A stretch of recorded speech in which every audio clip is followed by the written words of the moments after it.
As a real estate investor, wholesaler, there are 3 things that you should never tell a property owner, ever, if you're on the phone with them, because it'll ruin your chances of ever doing business with them.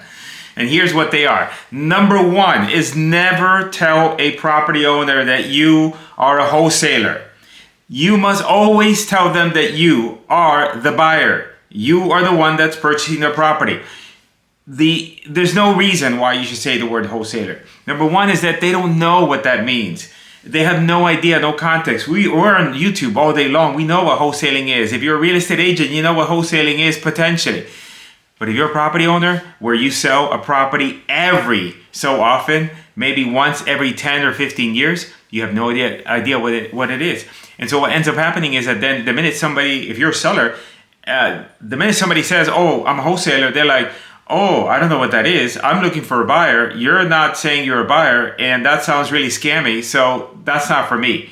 That's going to be a problem. Number 2, never tell a seller that you are going to find them a buyer.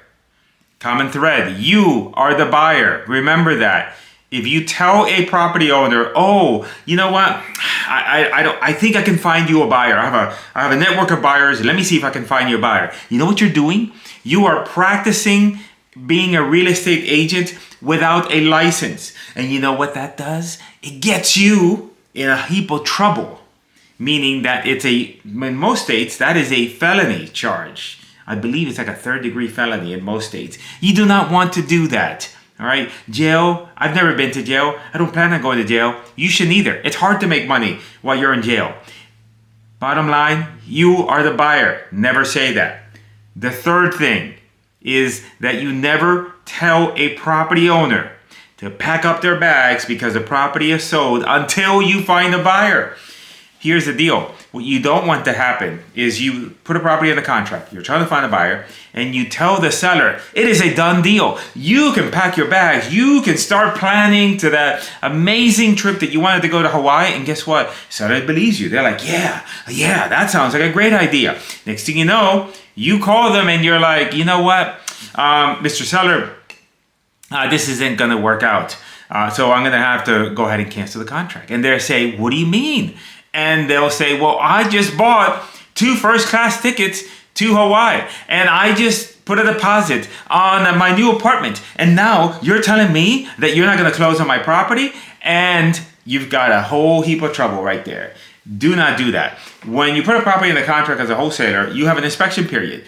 And you need to make sure that the seller understands that you need to that you have an inspection period and that nothing is a sure thing until you tell them it's a go. And typically what we do, especially when we're doing nationwide wholesaling, is we're telling the property owner that, hey, we need to get the reason why we buy so many properties and the reason how we're able to buy so many properties throughout the country is that we have investor partners in each of these markets. And so once you and I sign the agreement, I'm going to have my investor partner look at the deal just to make sure that the repairs are what you told me that they are and make sure that we can do the work.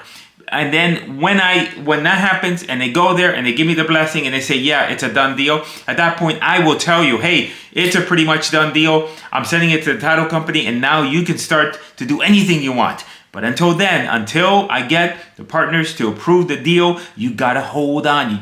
We're almost there. I don't think it's going to be a problem, but you got to give me that time frame in order for me to do that. Those are the 3 things that you got to be mindful of when you are speaking with sellers and communicating with them. And if you don't mess that up, then you might be able to just put a deal together. In fact, what you should be doing is using TikTok ads or online marketing in order to find deals. There's a video here or there. Watch that video and you'll see how you can finally stop cold calling and start generating leads online.